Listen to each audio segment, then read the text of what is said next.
বাংলাদেশে প্রতিদিন ঘটে যাওয়া গুরুত্বপূর্ণ ঘটনা ও নানা তথ্য নিয়ে আলোচনা এবং বিশ্লেষণে TVN24 নিউজ নেটওয়ার্কের নিয়মিত আয়োজন আলোচনায় বাংলাদেশ অনুষ্ঠানে দর্শক আপনাদের স্বাগত জানাচ্ছি। আমি আশফাক আহমেদ এবং আজকের অনুষ্ঠানে অতিথি হিসেবে আমাদের সাথে যুক্ত আছেন উন্নয়ন কর্মী তানভীর হোসেন এবং আমাদের সাথে আরও যুক্ত আছেন সিরাজুল ইসলাম সিনিয়র সাংবাদিক।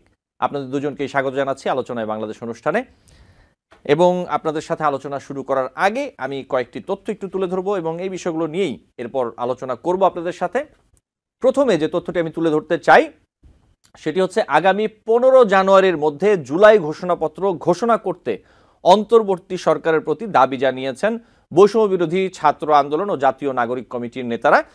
এটি বাংলাদেশ স্থানীয় সময় মঙ্গলবার ঢাকার কেন্দ্রীয় শহীদ মিনারে তারা একটি সমাবেশ করে এবং সেই সমাবেশ থেকেই দাবি জানানো হয় এবং এই সমাবেশ থেকে জুলাই বিপ্লবের ঘোষণাপত্র ঘোষণার প্রস্তুতি নিয়েছিল বৈষম্য বিরোধী ছাত্র আন্দোলন। এর আগে বলেছিল তারা যে তারাই জুলাই বিপ্লবের ঘোষণাপত্র ঘোষণা করবে এবং বিষয়টি নিয়ে রাজনৈতিক অঙ্গনে উত্তাপের মধ্যে বাংলাদেশ স্থানীয় সময় সোমবার সরকারের পক্ষ থেকে বলা হয় যে শীঘ্রই জুলাই গণ অভ্যুত্থানের ঘোষণাপত্র গ্রহণ করা হবে, অর্থাৎ সরকারি এই গণ অভ্যুত্থানের ঘোষণাপত্র দিবে বলে এবং তারা এটি নিয়ে কাজ করছে বলে জানিয়েছে।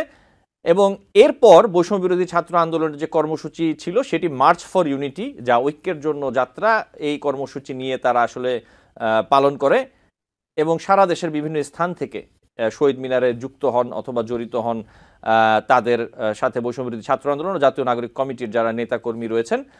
সেখানে বৈষম্য বিরোধী ছাত্র আন্দোলনের যে আহ্বায়ক হাসনাত আবদুল্লাহ তিনি বলেছেন আওয়ামী লীগের বিপক্ষে, মুজিববাদীদের বিপক্ষে, যারা এমন ফ্যাসিবাদী রাষ্ট্র কায়েম করেছে তাদের বিপক্ষে আমাদের এই লড়াই জারি থাকবে।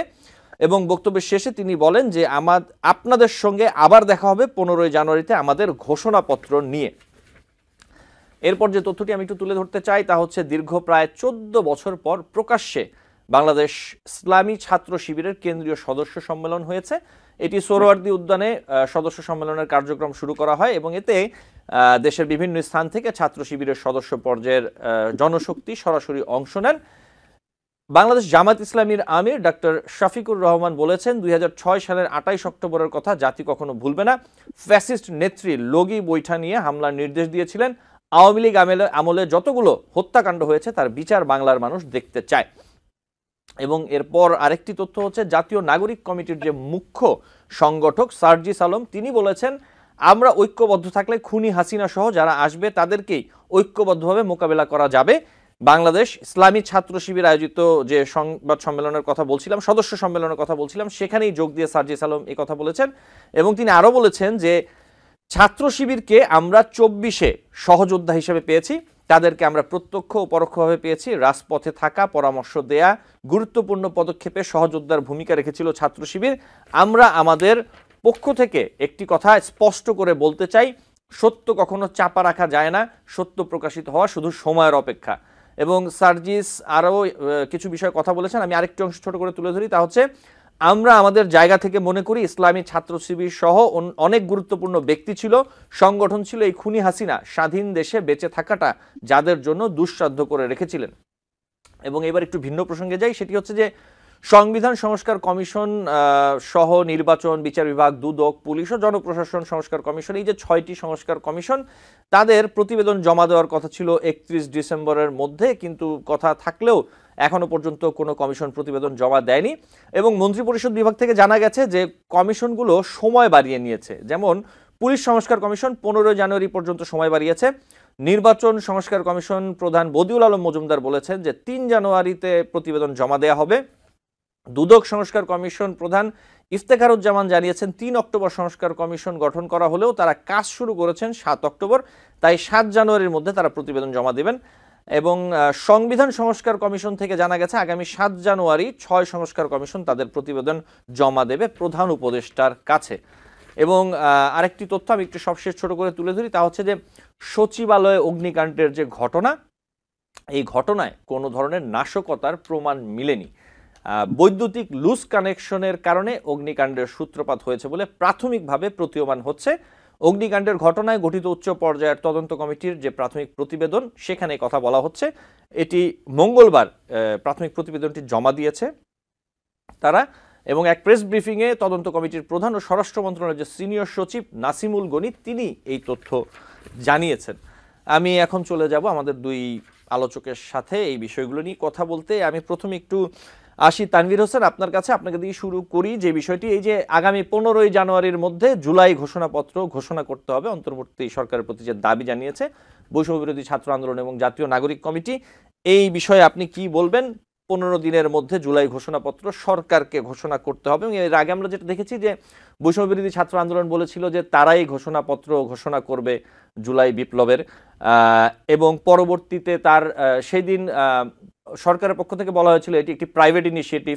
ঠিক তার পরের দিন আমরা দেখতে পারলাম যে অন্তর্বর্তী সরকারের পক্ষ থেকে বলা হচ্ছে যে তারাই ঘোষণা করবে। এই বিষয়ে কি বলবেন আপনি?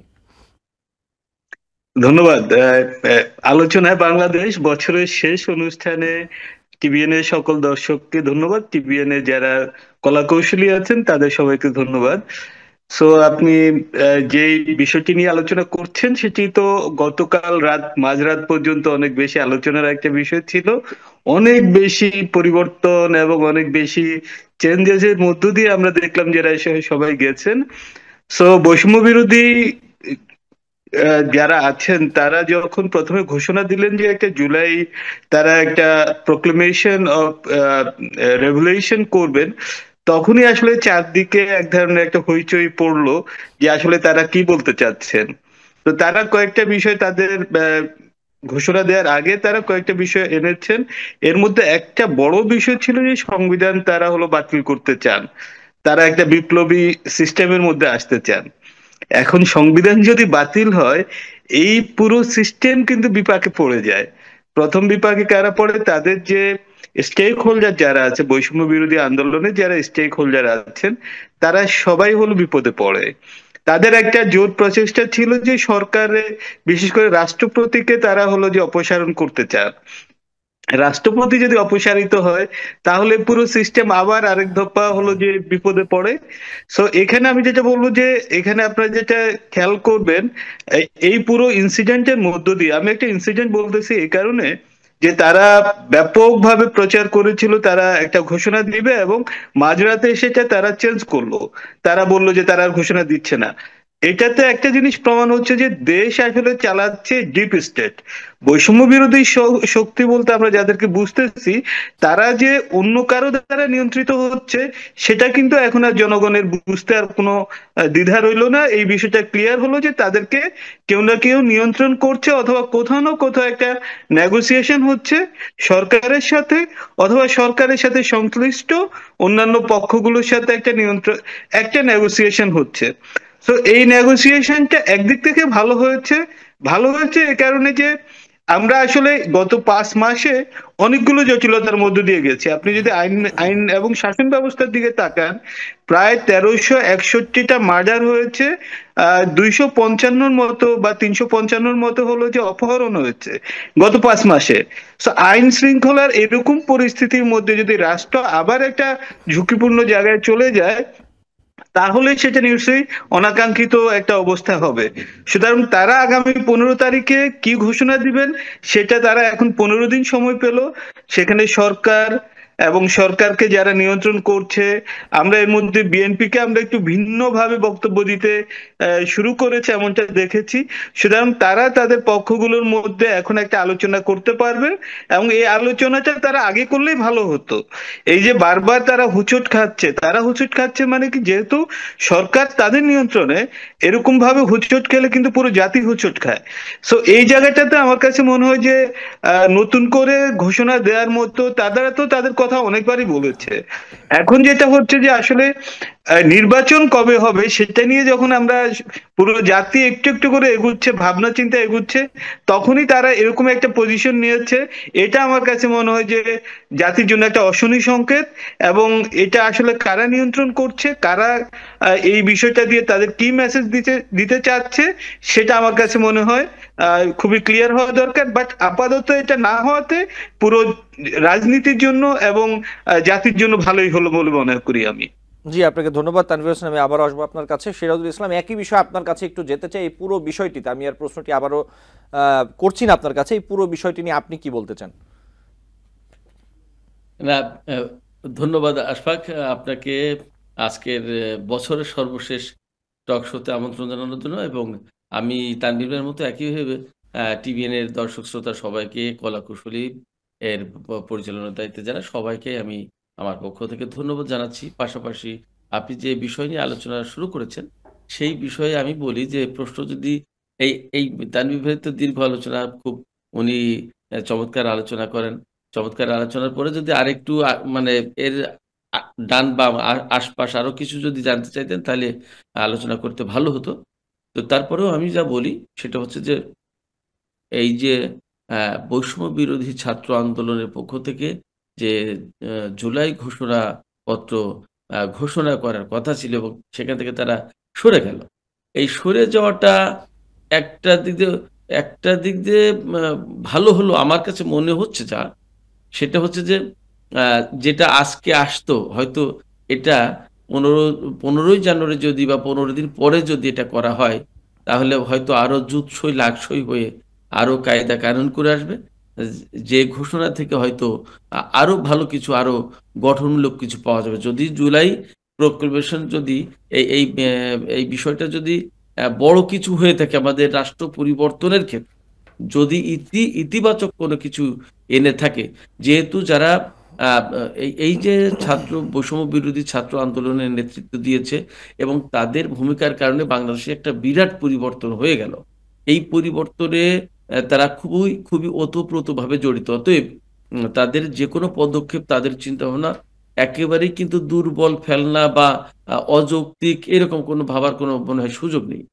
জি, এবং সিরাজুল অনেক ইসলাম, আমি একটু পরিবর্তন প্রশ্ন রাখি আপনার কাছে। এই যে তানভীর হোসেন যেমনটা বলছিলেন যে সরকারের পেছনে অথবা বৈষম্য বিরোধী ছাত্র আন্দোলনের পেছনে কোনো ডিপ স্টেট কাজ করছে কিনা এমন সন্দেহ প্রকাশ করছেন, এই বিষয়টি আপনি কি মনে করেন কোনো ডিপ স্টেট কাজ করছে অথবা পেছন থেকে অন্য কেউ কোনো দল সংগঠন অথবা কেউ কি আসলে কলকাঠি নাড়ছে তাদের এই কাজগুলো করানোর জন্য অথবা উদ্বুদ্ধ করার জন্য, এবং সেটা হলে সেটা কি ভালো হচ্ছে না রাষ্ট্রের জন্য খারাপ হচ্ছে, এই বিষয়টি আপনি কিভাবে দেখছেন?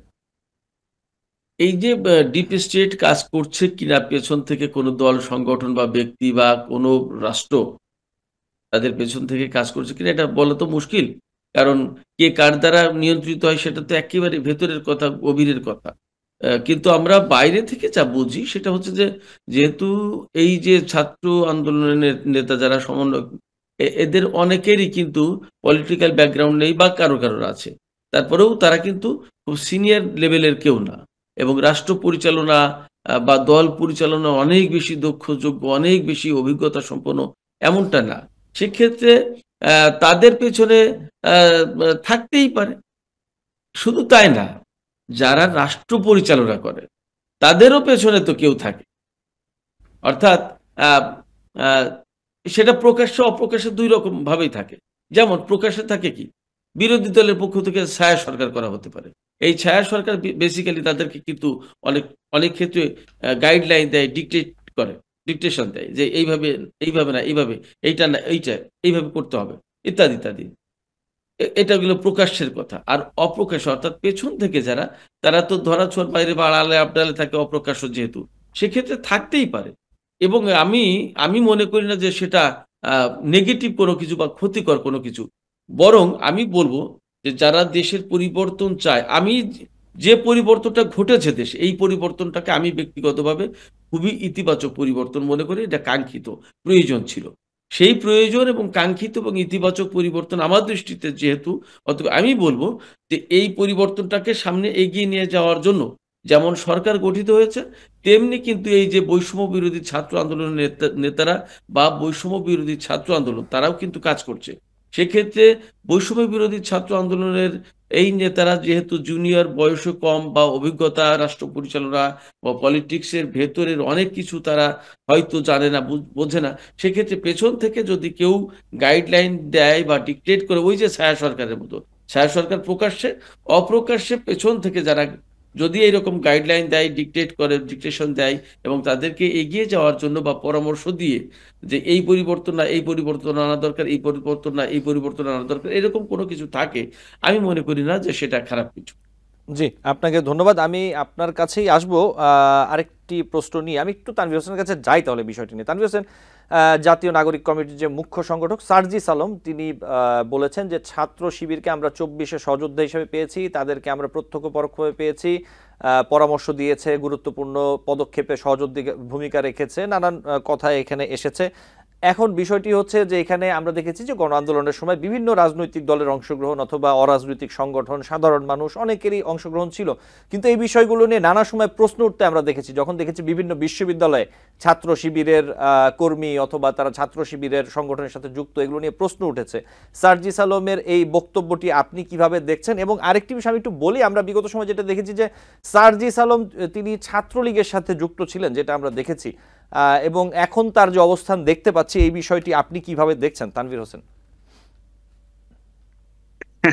এটা তো আসলে মানে ছাত্রলীগের মধ্যে সাথে সংযুক্ত ছিলেন অনেকের, নতুন করে মোড়ক উন্মোচন হয়েছে বৈষম্য বিরোধী আন্দোলনের সময়, সেটা তো জাতি অনেক আলোচনা করেছে। তো সার্জিস আলম এখন যেটা বললেন সেটা হলো যে ছাত্র শিবিরের যে কন্ট্রিবিউশনটা, সেই কন্ট্রিবিউশনটাকে উনি অ্যাকনলেজ করলেন, অফিসিয়ালি অ্যাকনলেজ করলেন। আমি যদি বলি, এই অ্যাকনলেজমেন্টে যেটা হয়েছে এটা জাতির জন্য একটু বিব্রতকর, মানে আমার নিজেরই শুনে একটু বিব্রত লেগেছে। কারণ জাতি হিসেবে মানুষ জানে উনি যেটা বলেছেন যে আসলে লুকিয়ে রাখা যাবে না, সেটা আসলে সত্যিকার ভাবে তো লুকিয়ে থাকেনি। যদি আমরা আগের সময়টা দেখি, যে জুলাই বিপ্লব যখন শুরু হয়েছিল, তৎকালীন সরকারের পক্ষ থেকে বারবার দাবি করা হচ্ছিল যে এখানে জামাত শিবিরের ইন্ধন আছে। আচ্ছা, তাহলে সার্জিস আলম এখন স্বীকার করলেন যে তাদের সাথে জামাত শিবির ছিলেন, তো 2-2-4 মিলল। এখন কাদের সাথে কথাটা হচ্ছিল, ওই প্রোগ্রামটার একটু মেরিট বুঝতে হবে। প্রোগ্রামটা হলো শিবিরের সদস্যদের সাথে, সদস্যরা হলো শিবিরের টপ টিয়ারের আপনার হলো যে কর্মী, মানে তাদের তো অনেকগুলো ক্যাডার আছে, আমার যদি ভুল না হয়ে থাকে, তাহলে একেবারে টপ টিয়ারে যারা আছে তাদের সাথে তিনি শেয়ার করলেন। আবার সেটা আবার জাতির সাথেও শেয়ার করা হলো। এখন শিবির সেটা করেছে এবং এটা এখন প্রকাশ্য হলো। বৈষম্য বিরোধীর মধ্যে যারা বামপন্থী গ্রুপগুলো, যারা বৈষম্য বিরোধী আন্দোলনের সাথে যুক্ত হয়েছে, বা যারা কালচারাল গ্রুপগুলো বৈষম্য বিরোধী আন্দোলনের সাথে সম্পৃক্ত হয়েছে, সেই সময়ে তাদের জন্য ঘটনাটা সত্যিকার অর্থে বিব্রতকর হবে। তারপরেও আমি সার্জিস সাহেবকে ধন্যবাদ জানাবো এই কারণে যে তিনি সত্যটা বলেছেন। তো জাতি হিসাবে আমি তরুণ রাজনীতিবিদ বা জাতি হিসাবে আমি কিন্তু সবসময় প্রত্যাশা করব যে আপনি যে বিষয়টা নিয়ে শুরু করবেন সেই বিষয়টাকে কনস্ট্যান্টলি আপনি বলেন, সেটার মধ্যে কনসিস্টেন্সিটা থাকুক এবং সলিডিটি থাকুক। এখন যদি এই সলিডিটির অভাব দেখা যায়, যদি উনি কিছুদিন পরে আবার বলেন যে না, শিবিরের ইয়েতে আমি বাধ্য হয়ে শিবিরের প্রোগ্রামে গেছি, আমি তো মূলত ছাত্রলীগের সাথেই আছি, তখন জাতি কি করবে? সো এই যে বারবার আমরা রাজনীতিতে যে আমরা আগে বলতাম পাল্টিবাজি দেয়া, সো এগুলো যদি হয়, এগুলো তো তরুণদের জন্য ভালো প্র্যাকটিস না। তরুণরা শুরু থেকে শেষ পর্যন্ত নতুন রাজনীতিতে আসতে চাচ্ছে, দেশটাকে একটি নতুন ভাবে তৈরি করতে চাচ্ছে। তো সেখানে যদি সত্যের অভাব দেখা দেয়, তাহলে এটা জাতির জন্য খুবই অনাকাঙ্ক্ষিত হবে। যদি উনি আজকের বক্তব্য সত্য বলে থাকেন, তাহলে এই সত্যিই তিনি অটল থাকুক। আমি আপনাকে টেকনিক্যালি আরেকটা পয়েন্ট আমি 1 মিনিট আপনার কাছ থেকে নেই। গত জুলাই অভ্যুত্থানের সময় সবচাইতে স্মার্ট মুভটা ছিল সাবেক প্রধানমন্ত্রী শেখ হাসিনার। আপনি দেখেন, উনি যখন ইন্ডিয়াতে যখন উনি ফ্লাই করলেন, উনি কিন্তু পদত্যাগ করেননি। এটা নিয়ে অনেক কথা হচ্ছে। স্মার্ট মুভ আমি এই কারণে বলছি, উনি যদি পদত্যাগ করতেন তখন কিন্তু সেনাবাহিনী বা সরকার তাকে গ্রেপ্তার করতে পারত। উনি একই সাথে গ্রেপ্তার এড়িয়ে নিরাপদ স্থানে চলে যাওয়ার মতো করে একটা মুভমেন্ট উনি করতে পেরেছেন। সো যারা অভিজ্ঞ পলিটিশিয়ান তারা কিন্তু এই বিষয়গুলো জানে যে কিভাবে কন্ট্রোল মেকানিজমটা কিভাবে ডিজাইন করতে হয়। সো এখানে যারা হচ্ছে, যেটা সিরাজ ভাই বললেন যে তরুণদের ক্ষেত্রে হয়তো সে অভিজ্ঞতা বা কন্ট্রোল মেকানিজম গুলো বুঝতে হয়তো আরো সময় লাগবে, কিন্তু তরুণরা যদি তরুণদের বিশ্বাস করতে ভয় পায়, সেটা আমার কাছে মনে হয় পুরো জাতির জন্য একটা দুশ্চিন্তার বিষয় হবে সামনে রাজনীতিতে। জি, তানভীর হোসেন আপনাকে ধন্যবাদ। সিরাজ ইসলাম আপনাকে ধন্যবাদ। সাথে থাকবেন, আমাকে বিরতি নিতে হবে, বিরতি থেকে ফিরে আপনাদের সাথে আলোচনা করব। দর্শক, আলোচনায় বাংলাদেশ অনুষ্ঠানে নিচ্ছি ছোট্ট একটি বিরতি, সাথে থাকবেন। TBN 24 টেলিভিশন দেখতে আজই কল করুন 7187776556। লগ ইন করুন www.totalcablebd.com।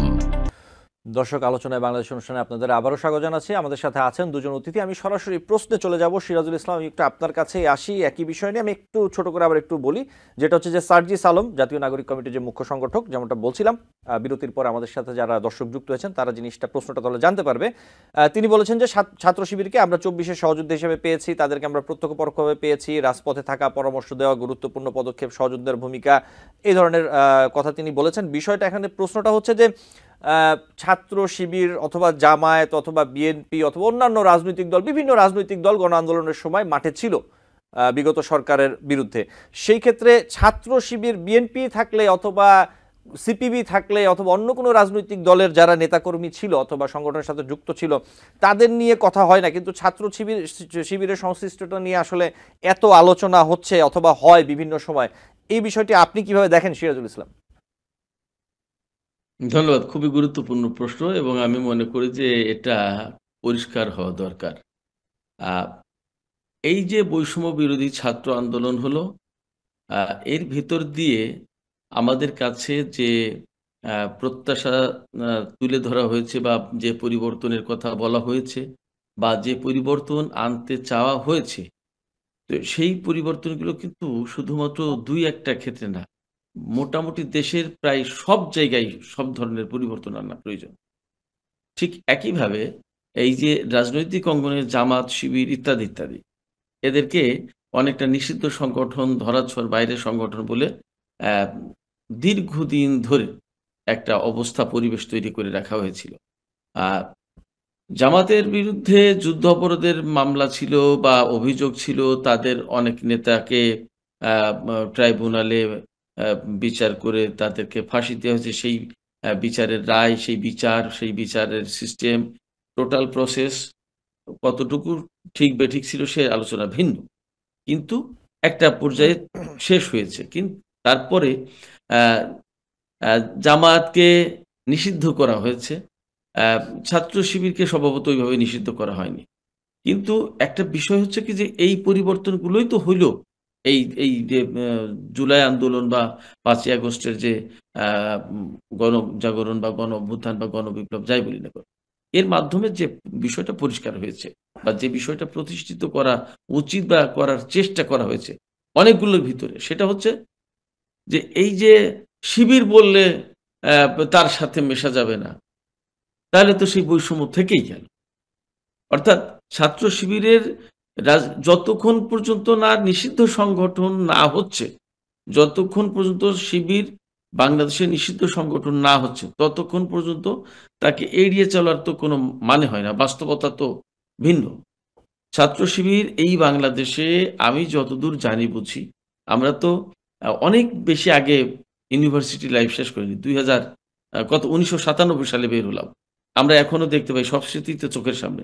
এখনো সেই ঢাকায় থাকি।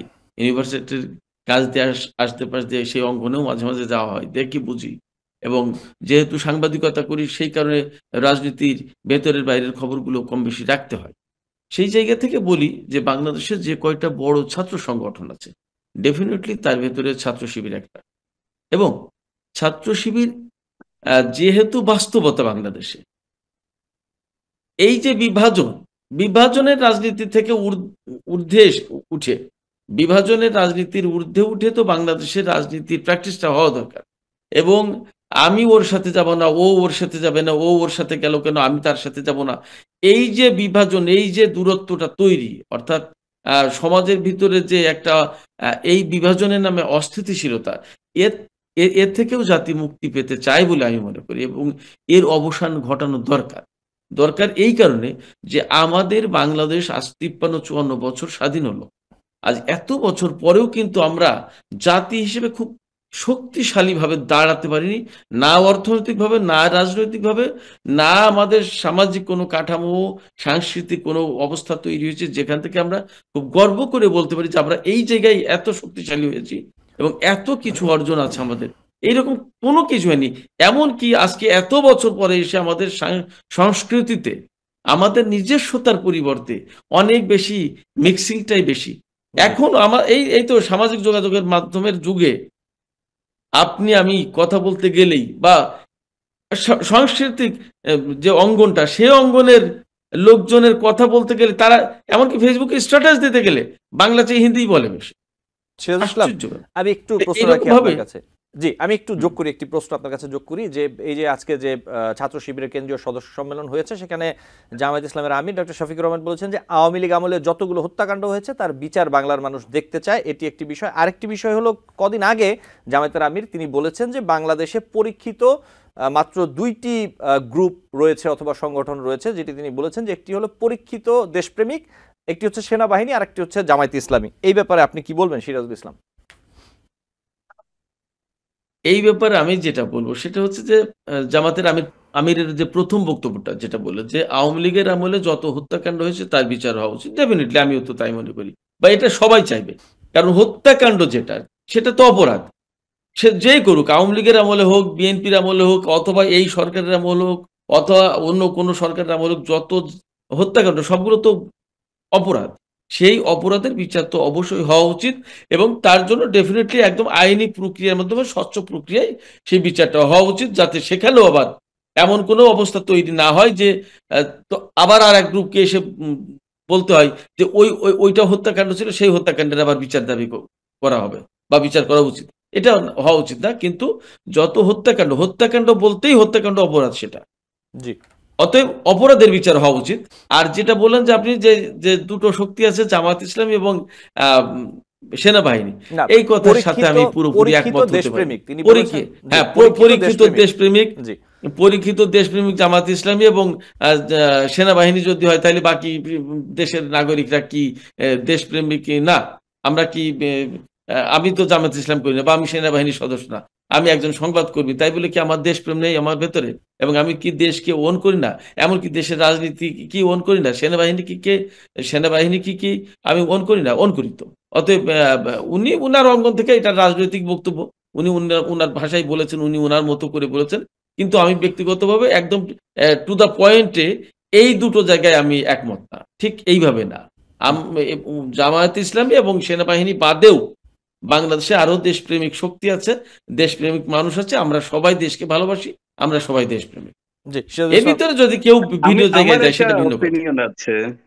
জি, তানভীর হোসেন, জি বলুন। জি, আমার কাছে মনে হয় যে এটা খুবই ইন্টারেস্টিং একটা বক্তব্য।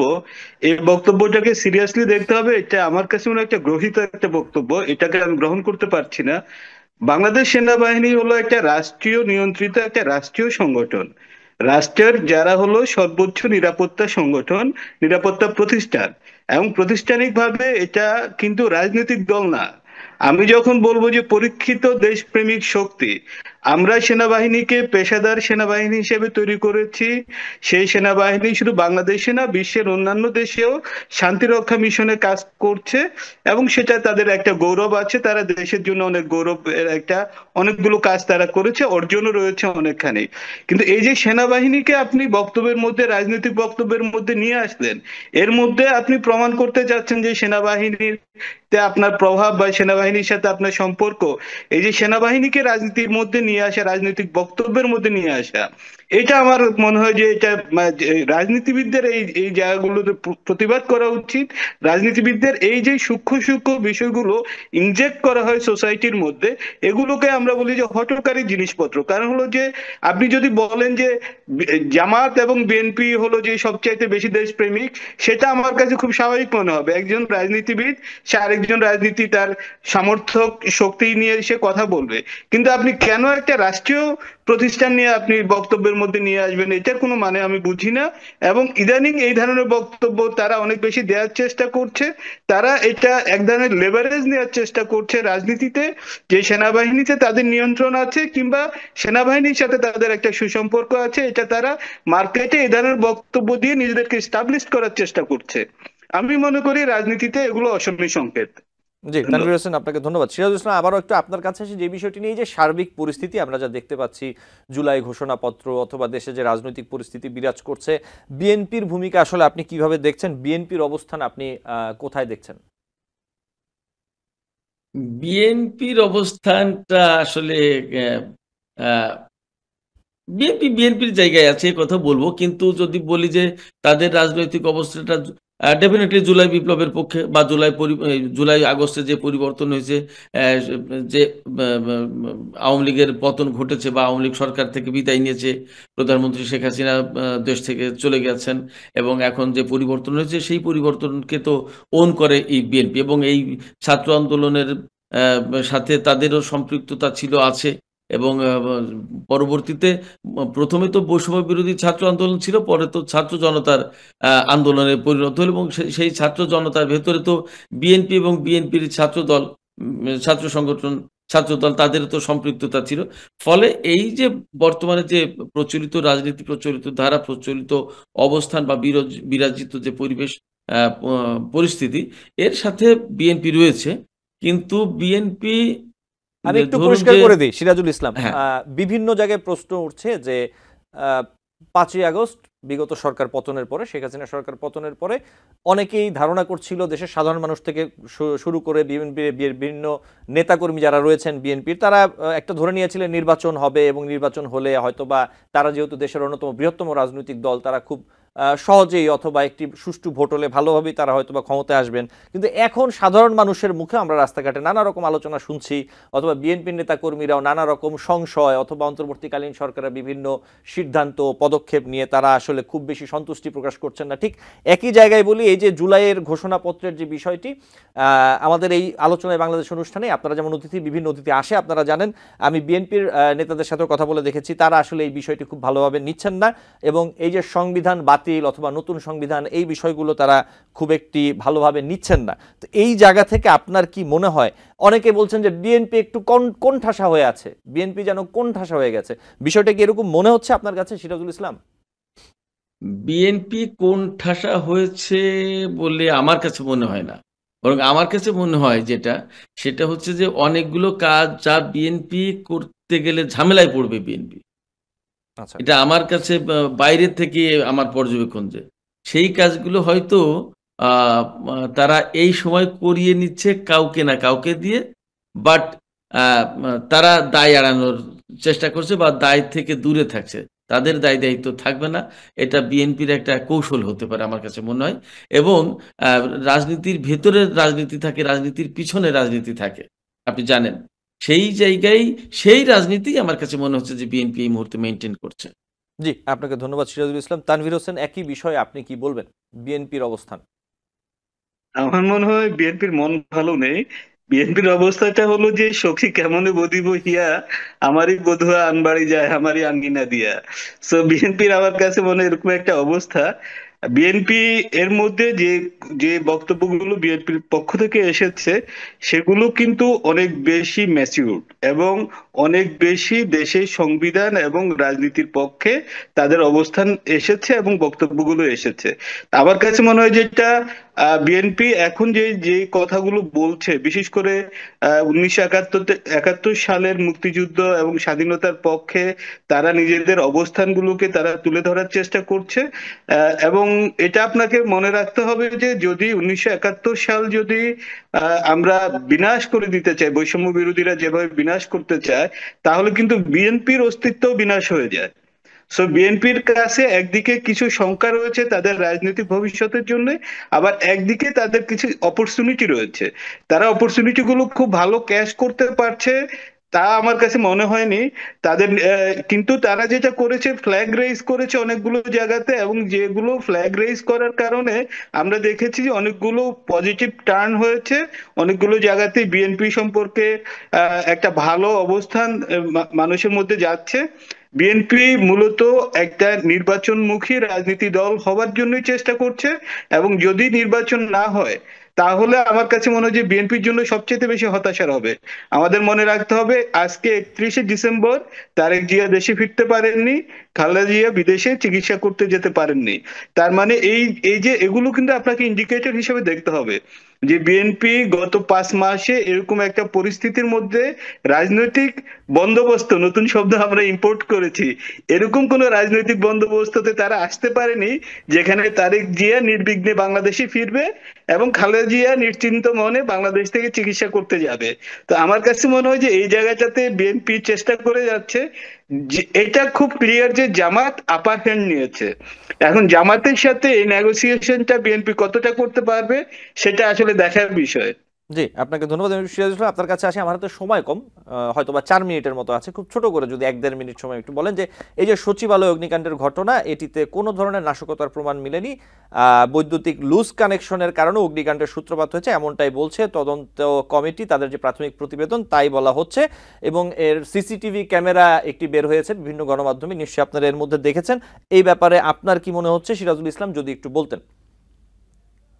আমার যেটা মনে হচ্ছে সেটা হচ্ছে যে এখানে বলা হচ্ছে যে প্রাথমিক তদন্তের ব্যাপার। তো প্রাথমিক তদন্ত তো প্রাথমিক তদন্ত, এরপরেও তো ফাইনাল বা মিডল স্টেজ, ফাইনাল স্টেজের প্রশ্ন আছে। আমি মনে করি যে সেই সমস্ত ধাপগুলো বের হলে, পার হলে আমরা হয়তো আরো পরিষ্কার করে বলতে পারবো। কিন্তু প্রাথমিক তদন্তে যা বলা হচ্ছে, আহ, আমি না শুধু, সম্ভবত দেশের অনেক মানুষই এটা বিশ্বাস করতে চাইবে না। যে বৈদ্যুতিক লুজ কানেকশনের কথা বলা হয়েছে, যে অগ্নিকাণ্ডের সূত্রপাত হয়েছে। জি। তানভীর হোসেন, আপনি এই ব্যাপারে কি বলবেন, যদি একটু ছোট করে বলতেন আমাকে। আমি সিরাজ ভাইয়ের কথাটাকে ইকো করব। যদিও কিছু ভিডিও আমরা দেখছি যে মিডিয়াতে প্রকাশ হয়েছে, কিন্তু বিষয়টা নিয়ে এখনই কোনো সিদ্ধান্তে আসা ঠিক হবে না। আমি আমার আগের কথাটা আবার রেফার করি। আপনি যখন বলবেন সেনাবাহিনী দেশপ্রেমিক শক্তি, জামাত দেশপ্রেমিক শক্তি, প্রশ্ন আসবে আমলারা কি দেশপ্রেমিক শক্তি না? চিকিৎসকরা কি দেশপ্রেমিক শক্তি না? শিক্ষকরা দেশপ্রেমিক শক্তি না? আমরা দেখতে পাচ্ছি সরকারের সাথে আমলাদের কিছু টানপোড়েন চলছে, এবং এই টানাপোড়েনের মধ্য দিয়ে আগুন লেগেছে। সো এই আগুনটা যে শুধুমাত্র আহ বাহ্যিক আগুন তা না, ভিতরেও কিছু আগুন আছে। তা আমরা চাইবো যে আগুনগুলো নিভে যাক, নির্বাচনের দিকে দেশ এগিয়ে যাক। জি, এবং খুব ছোট করে 1 মিনিট যদি একটু আমাকে বলেন। সিরাজুল ইসলাম, আপনার কাছে আসি। 6 সংস্কার কমিশন তাদের প্রতিবেদন জমা দেওয়ার কথা ছিল, কিন্তু 6 সংস্কার কমিশনের কেউই এখনো প্রতিবেদন জমা দেয়নি, তারা কিছু সময় বাড়িয়ে নিয়েছে। আমি অনুষ্ঠানের শুরুতে বলছিলাম, এই বিষয়ে কি বলবেন? আপনি যে তথ্য দিয়েছেন তাতে এখনো হতাশ হওয়ার কিছু নেই। কারণ হচ্ছে কি, যে কেউ 2 দিন, কেউ 3 দিন, অর্থাৎ কাজ 7 শুরুর পরে দিন। জি, পুরো 3 মাস এই যাতে মেনটেন হয়, এইরকম সময়টা কিন্তু তারা নিচ্ছে। আমি প্রতিবেদনের হেডলাইন থেকে যা ধরে নিয়েছিলাম, তাতে মনে হয় দীর্ঘ সময় নিয়েছে, কিন্তু না, দেখলাম যে 2 দিন, 3 দিন, 4 দিন, 5 দিন, 7 দিন, এরকম একটা ব্যাপার। তো সেক্ষেত্রে এটা হতাশ হওয়ার কিছু নেই, এবং খুব ভালো দিক যে এই কমিশনগুলো রিপোর্ট দেবে। রিপোর্ট দিতে পারবে না, বিরাট লম্বা সময় নিয়েছে তা না। যদি রিপোর্টগুলো দেয় তাহলে দেশ গঠনের জন্য আমি মনে করি এগুলো নিশ্চয়ই ভালো একটা প্রভাব ফেলবে, ইতিবাচক প্রভাব জি। ফেলবে। সিরাজুল এটা ইসলাম, আমাদের জন্য ভালো। জি ধন্যবাদ। তানভীর হোসেন, খুব ছোট করে 30 to 40 সেকেন্ডস। জি। আমার কাছে মনে হয় যে প্রথমে রিপোর্ট গুলোকে আলোতে আসতে দিন। আলোতে আসার পরে সবার আগে যেটা দরকার, রাজনীতিবিদরা সেটা এগ্রি করে কিনা, সুশীল সমাজ এগ্রি করে কিনা, আমরা এই আলোচনাটাকে পেন্ডিং রাখি। আগে রিপোর্ট গুলো পাবলিশড হোক, তাহলে বোধহয় ওর মধ্যে অনেক কিছু পাওয়া যাবে, সেই সব জায়গাতে আমরা নিশ্চয়ই আলোচনা করার সুযোগ পাবো। জি, তানভীর হোসেন, আপনাকে ধন্যবাদ, এবং সিরাজুল ইসলাম, আপনাকেও আন্তরিকভাবে ধন্যবাদ জানাচ্ছি আজকে সময় দেওয়ার জন্য। নতুন বছর ভালো কাটুক, আপনাদের শুভকামনা থাকলো। নিশ্চয়ই অন্য কোনো দিন আপনার সাথে আবারও কথা হবে, আপনাদের মূল্যবান কথা দর্শক শুনতে পারবেন। ধন্যবাদ। দর্শক, আলোচনায় বাংলাদেশ অনুষ্ঠানে আজ এই পর্যন্তই। পরবর্তী অনুষ্ঠান দেখার আমন্ত্রণ জানিয়ে বিদায় নিচ্ছি।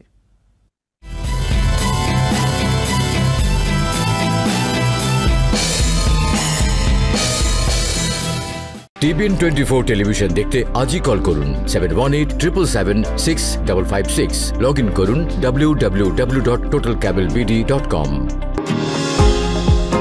নিউ ইয়র্ক থেকে সম্প্রচারিত টিভিএন 24 টেলিভিশন বিশ্বজুড়ে বাঙালির কণ্ঠস্বর।